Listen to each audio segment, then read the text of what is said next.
I suppose you get stuff of that kind through your hands pretty often, said Mr. Dillett, as he pointed with his stick to an object. We'll describe it later when the time comes. And when he said it, he lied in his throat, and knew that he had lied. Not once in 20 years, perhaps not once in a lifetime, could Mr. Chittenden, skilled as he was in ferreting out the forgotten treasures of half a dozen counties, expect to handle such a specimen. It was a collector's palaver, and Mr. Chittenden recognized it as such. Stuff of that kind, Mr. Dillett? It's a museum piece, that is. Well, I suppose there are museums that'll take anything. I've seen one, not as good as that, years back, said Mr. Chittenden thoughtfully. But that's not likely to come into the market, and I'm told they have some fine ones of the period over the water. No, I'm only telling you the truth, Mr. Dillett, when I say that if you was to place an unlimited order with me for the very best that could be got, and you know I have facilities for getting to know of such things and a reputation to maintain, well, all I can say is I should lead you straight up to that one and say, I can't do no better for you than that, sir. Hear, hear, said Mr. Dillett, applauding ironically with the end of his stick on the floor of the shop. So how much are you sticking the innocent American buyer for it, huh? Oh, I shan't be over hard on the buyer, American or otherwise. You see, it stands this way, Mr. Dillett. If I knew just a bit more about the pedigree, or just a bit less, Mr. Dillett put in. Yeah, you will have your joke, sir. No, as I was saying, if I knew just a little bit more than what I do about the piece, though anyone can see for themselves it's a genuine thing, every last corner of it, and there's not been one of my men allowed to so much as touch it since it came into the shop, there'd be another figure in the price I'm asking. And what's that? 5 and 20? Multiply that by 3 and you've got it, sir. 75's my price. And 50's mine, said Mr. Dillett. The point of agreement was, of course, somewhere between the two. It does not matter exactly where. I think 60 guineas, but half an hour later, the object was being packed, and within an hour, Mr. Dillett had called for it in his car and driven away. Mr. Chittenden, holding the cheque in his hand, saw him off from the door with smiles and returned, still smiling, into the parlour where his wife was making the tea. He stopped at the door. It's gone, he said. Oh, thank God for that, said Mrs. Chittenden, putting down the teapot. Mr. Dillett, was it? Yes, it was. Well, I'd sooner it was him than another. Oh, I don't know, he ain't a bad fellow, my dear. Maybe not, but in my opinion, he'd be none the worse for a bit of a shake-up. Well, if that's your opinion, it's my opinion he's put himself into the way of getting one. Anyhow, we shan't have no more of it, and that's something to be thankful for.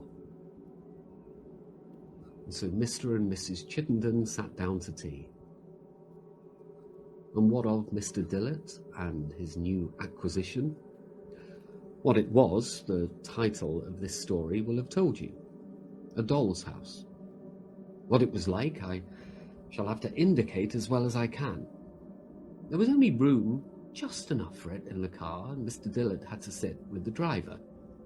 He had also to go slow, for though the rooms of the doll's house had all been stuffed carefully with soft cotton wool, jolting was to be avoided, in view of the immense number of small objects which thronged them. And the 10-mile drive was an anxious time for him, in spite of all the precautions he insisted upon. At last his front door was reached, and Collins, the butler, came out. Look here, Collins, you must help me with this thing. It's a delicate job. We must get it out upright, see? It's full of little things that mustn't be displaced more than we can help. Yeah. Let's see. Where should we put it? after a pause for consideration. Really, I think I shall have to put it in my own room, to begin with, at any rate. On the big table. That's it. It was conveyed, with much talking, to Mr. Dillett's spacious room on the first floor, looking out on the drive. The sheeting was unwound from it, and the front thrown open. And for the next hour or two, Mr. Dillett was fully occupied in extracting the padding and setting in order the contents of the rooms. When this thoroughly congenial task was finished, I must say it would have been difficult to find a more perfect and attractive specimen of a doll's house in Strawberry Hill Gothic than that which now stood on Mr. Dillett's large knee-hole table, lighted up by the evening sun, which came slanting through 3 tall sash windows. It was quite 6 feet long, including the chapel or oratory which flanked the front on the left as you faced it, and the stable on the right. The main block of the house was, as I have said, in the Gothic manner. That is to say, the windows had pointed arches and were surmounted by what are called Ogival hoods, with crockets and finials, such as we see on the canopies of tombs built into church walls. At the angles were absurd turrets covered with arched panels. The chapel had pinnacles and buttresses, and a bell in the turret, and coloured glass in the windows. When the front of the house was open, you saw 4 large rooms: bedroom, dining room, drawing room, and kitchen, each with its appropriate furniture in a very complete state. The stable on the right was in 2 stories, with its proper complement of horses, coaches, and grooms, and with its lock and Gothic cupola for the clock bell. Pages, of course, might be written on the outfit of the mansion: how many frying pans, how many gilt chairs, what pictures, carpets, chandeliers, 4 posters, table linen, glass, crockery, and plates it possessed. But all this must be left to the imagination. I will only say that the base or plinth on which the house stood, for it was fitted with one of some depth which allowed a flight of steps to the front door and a terrace, partly balustraded, contained a shallow drawer or drawers in which were neatly stored sets of embroidered curtains, changes of raiment for the inmates, and in short all the materials for an infinite series of variations and refittings of the most absorbing and delightful kind. Quintessence of Horace Walpole, that's what it is. He must have had something to do with the making of it. Such was Mr. Dillett's murmured reflection as he knelt before it in a reverent ecstasy. Simply wonderful. This is my day and no mistake. £500 coming in this morning for that cabinet which I never cared about, and now this tumbling into my hands for 1/10 at the very most of what it would fetch in town. Well, it almost makes one afraid something will happen to counter it. Let's have a look at the population anyhow. Accordingly, he set them before him in a row. Again, here is an opportunity which some would snatch at of making an inventory of costume. I am incapable of it. There were a gentleman, a lady, in blue satin and brocade, respectively. There were 2 children, a boy and a girl. There was a cook, a nurse, a footman. There were the stable servants, 2 postilions, a coachman, 2 grooms. Anyone else? Yes, possibly. The curtains of the 4-poster in the bedroom were closely drawn round all 4 sides of it. He put his finger in between them, and he felt in the bed. He drew his finger back hastily, for it almost seemed to him as if something had not stirred perhaps, but yielded in an odd, live way as he pressed it. Then he put back the curtains, which ran on rods in the proper manner, and extracted from the bed a white-haired old gentleman in a long linen nightdress and cap, and laid him down by the rest. The tale was complete. Dinner time was now near, so Mr. Dillett spent but 5 minutes in putting the lady and children into the drawing room, the gentleman into the dining room, the servants into the kitchen and stables, and the old man back into his bed. He retired into his dressing room next door, and we see and hear no more of him until something like 11 o'clock at night. His whim was to sleep surrounded by some of the gems of his collection. The big room in which we have seen him contained his bed, bath, wardrobe, and all the appliances of dressing were in a commodious room adjoining, but his four-poster, which was itself a valued treasure, stood in the large room where he sometimes wrote, and often sat, and even received visitors. Tonight he repaired to it in a highly complacent frame of mind. There was no striking clock within earshot, none on the staircase, none in the stable, none in the distant church tower. Yet there is no doubt that Mr. Dillett was startled out of a very pleasant slumber by a bell tolling 1. He was so much startled that he did not merely lie breathless with wide open eyes, but actually sat up in his bed. He never asked himself till the morning hours how it was that, though there was no light at all in the room, the doll's house on the knee-hole table stood out with complete clearness. But it was so. The effect was that of a bright harvest moon, shining full on the front of a big white stone mansion. 1/4 of a mile away, might be. And yet every detail was photographically sharp. There were trees about it, trees rising behind the chapel in the house. He seemed to be conscious of the scent of a cool, still September night. He thought he could hear an occasional stamp and clink from the stables, as of horses stirring. And with another shock, he realized that above the house, he was looking not at the wall of his room with its pictures, but into the profound blue of a night sky. There were lights, more than one, in the windows, and he quickly saw that this was no 4-roomed house with a movable front, but one of many rooms and staircases, a real house, but seen as if through the wrong end of a telescope. Right. You mean to show me something, he muttered to himself, and he gazed earnestly on the lighted windows.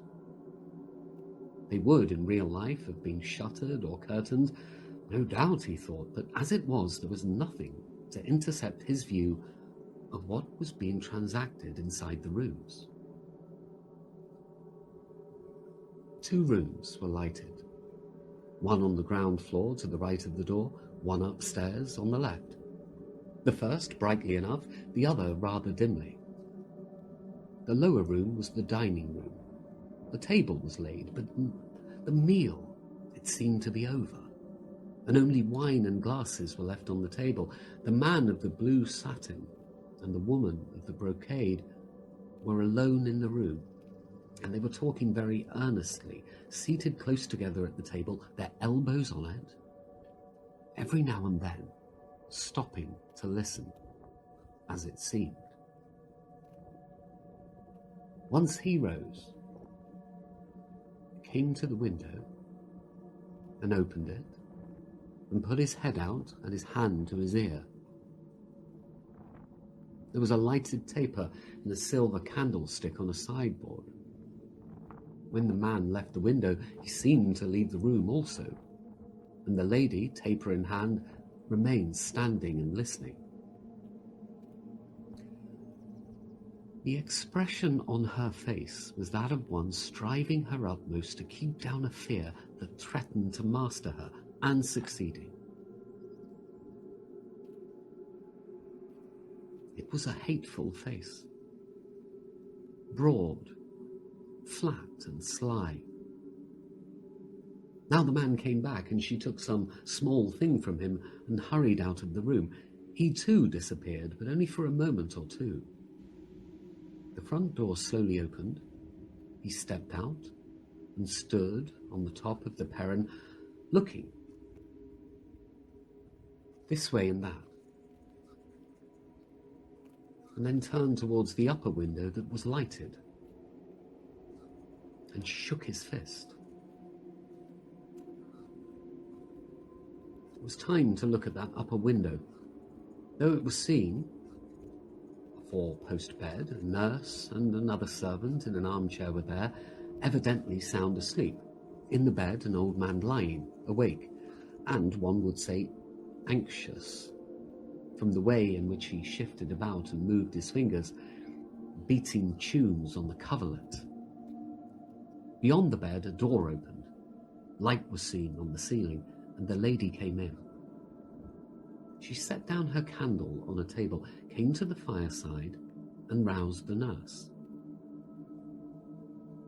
In her hand, she had an old-fashioned wine bottle, ready uncorked. The nurse took it, poured some of the contents into a little silver saucepan, added some spice and sugar from casters on the table, and set it to warm on the fire. Meanwhile, the old man in the bed beckoned feebly to the lady, who came to him, smiling, took his wrist as if to feel his pulse, and bit her lip as if in consternation. He looked at her anxiously, and then pointed to the window and spoke. She nodded, and did as the man below had done, opened the casement and listened, perhaps rather ostentatiously, then drew her head in and shook it, looking at the old man, who seemed to sigh. Now, by the time the posset on the fire was steaming and the nurse poured it into a small two-handled silver bowl, she brought it to the bedside. The old man seemed disinclined for it. He was waving it away, but the lady and the nurse together bent over him and evidently pressed it upon him. He must have yielded, but they supported him into a sitting position and put it to his lips. He drank most of it, in several draughts, and they laid him down. The lady left the room, smiling good night to him, and took the bowl, the bottle, and the silver saucepan with her. The nurse returned to the chair, and there was an interval of complete quiet. Suddenly the old man started up in his bed. He must have uttered some cry, for the nurse started out of her chair and made but one step of it to the bedside. He was a sad and terrible sight, flushed in the face, almost to blackness, the eyes glaring whitely, both hands clutching at his heart, foam at his lips. For a moment the nurse left him, ran to the door, flung it wide open, and, one supposes, screamed aloud for help, then darted back to the bed and seemed to try feverishly to soothe him, to lay him down, anything. But as the lady, her husband, and several servants rushed into the room with horrified faces, the old man collapsed under the nurse's hands and lay back, and the features, contorted with agony and rage, relaxed slowly into calm. A few moments later, lights showed out to the left of the house, and a coach with flambeaux drove up to the door. A white-wigged man in a black hat nimbly came out and ran up the steps, carrying a small leather trunk-shaped box. He was met in the doorway by the man and his wife. She with her handkerchief clutched between her hands, he with a tragic face, but retaining his self-control. They led this newcomer into the dining room, where he set his box of papers on the table, and turning to them, listened with a face of consternation at what they had to tell. He nodded his head again and again, threw out his hands slightly, declined, it seemed, offers of refreshment and lodging for the night, and within a few minutes came slowly down the steps, entering the coach and driving off the way he had come. As the man in blue watched him from the top of the steps, a smile, not pleasant to see, stole slowly over his fat white face. Darkness fell over the whole scene as the lights of the coach disappeared. But Mr. Dillett remained sitting up in the bed. He had rightly guessed there would be a sequel. The house front glimmered out again before long, but now there was a difference.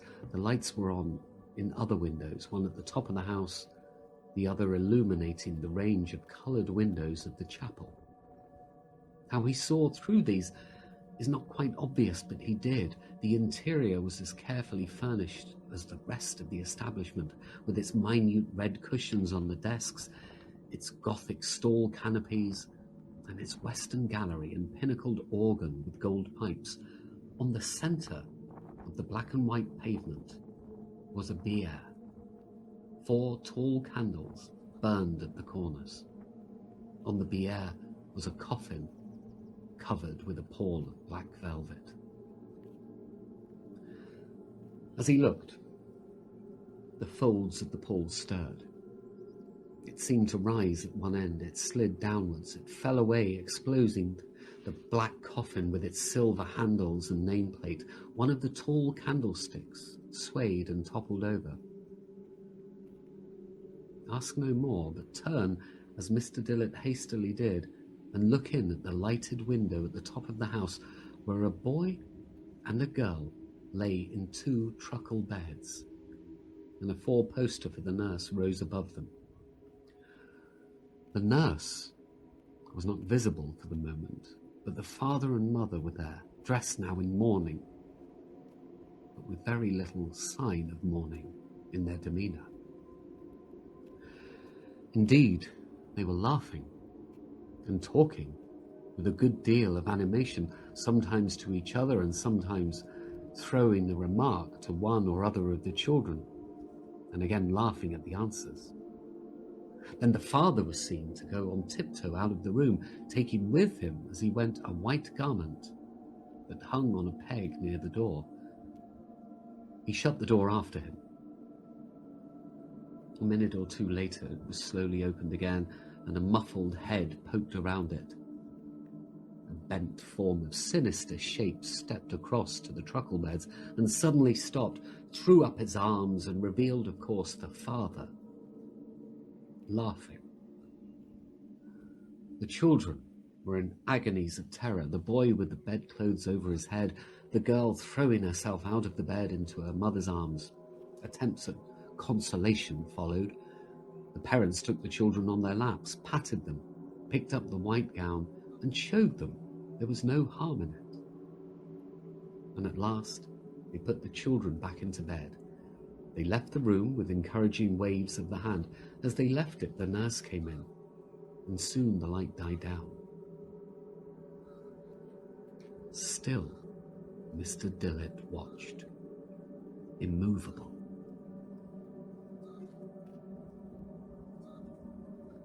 A new sort of light, not a lamp or candle, a pale, ugly light, began to dawn around the doorcase at the back of the room. The door was opening again. Now,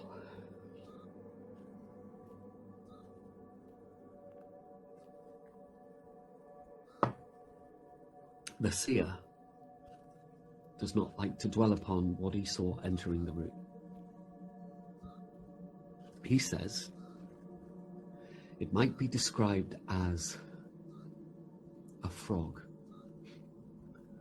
the size of a man, but it had scanty white hair about its head.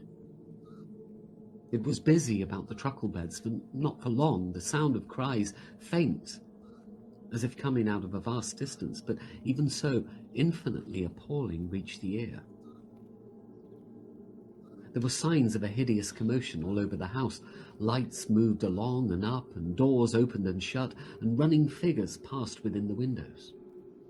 The clock in the stable turret told 1, and darkness fell again. It was only dispelled once more to show the house front. At the bottom of the steps, dark figures were drawn up in 2 lines, holding flaming torches. More dark figures came down the steps, bearing first one, then another small coffin. And the lines of torchbearers with the coffins between them moved silently onward to the left. The hours of night passed on, never so slowly, Mr. Dillett thought. Gradually he sank down from the sitting to lying in his bed, but he did not close an eye, and early next morning he sent for the doctor. The doctor found him in a disquieting state of nerves. He recommended sea air to a quiet place on the east coast. He accordingly repaired by easy stages in his car. As a coincidence, one of the first people he met on the seafront was Mr. Chittenden, who, it appeared, had likewise been advised to take his wife away for a bit of a change. Mr. Chittenden looked somewhat askance upon him when they met, and not without cause. "Well, I don't wonder at you being a bit upset, Mr. Dillett." "What?" "Yes, well, I might say horrible upset, to be sure, seeing what me and my poor wife went through ourselves. But I put it to you, Mr. Dillett, one of 2 things. Was I going to scrap a lovely piece like that on the one hand, or was I going to tell customers, I'm selling you a regular picture palace drama of real life of the olden time, billed to perform regular at 1:00 a.m. Why, what would you have said yourself? The next thing you know, 2 justices of the peace in the back parlour, and poor Mr. and Mrs. Chittenden off in a spring cart to the county asylum, and everyone in the street saying, oh, I thought it had come to that.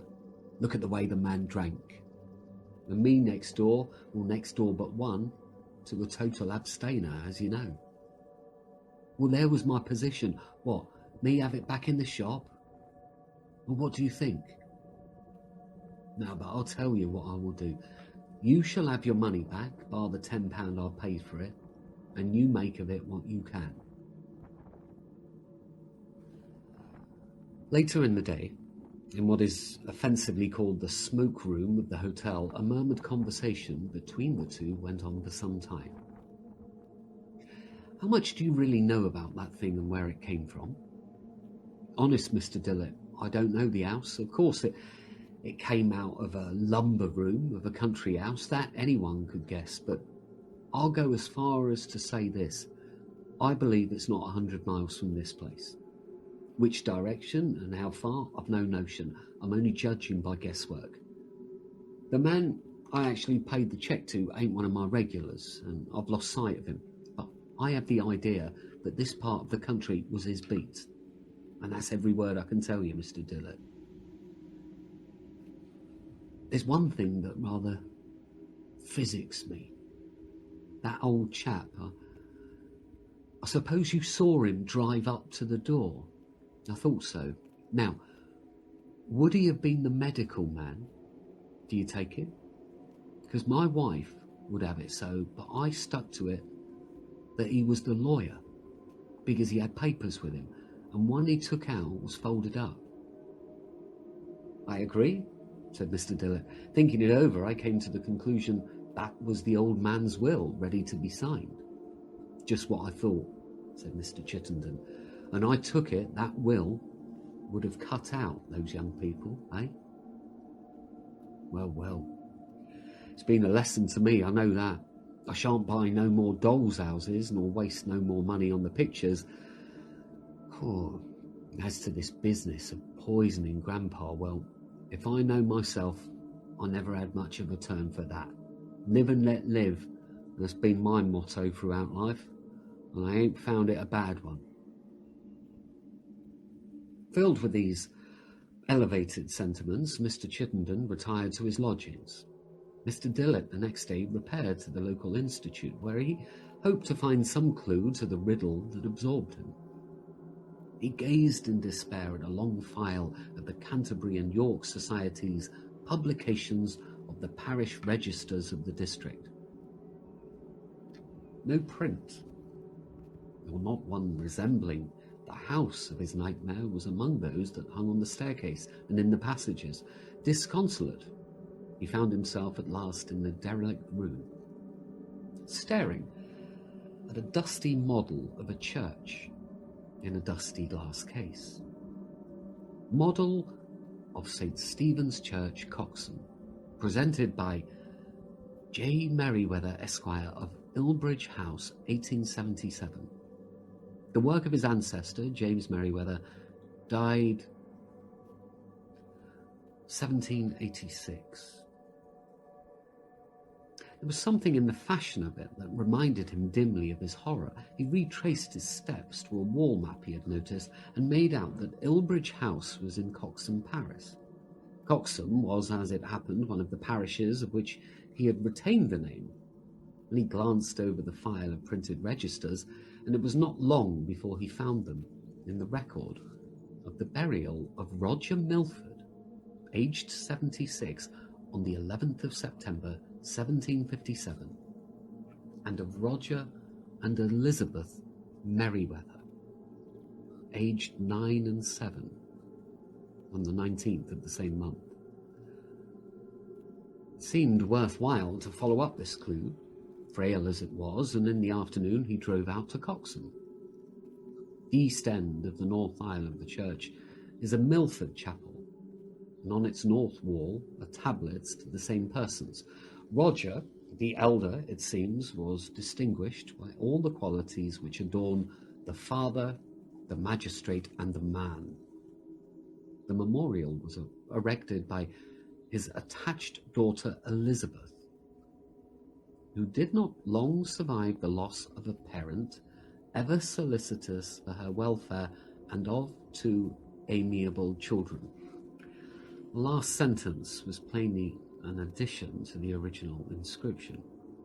A yet later slab told of James Merryweather, husband of Elizabeth, who in the dawn of life practiced, not without success, those arts which, had he continued their exercise, might, in the opinion of the most competent judges, have earned for him the name of the British Vitruvius, but who, overwhelmed by the visitation which deprived him of an affectionate partner and a blooming offspring, passed his prime and age in a secluded yet elegant retirement.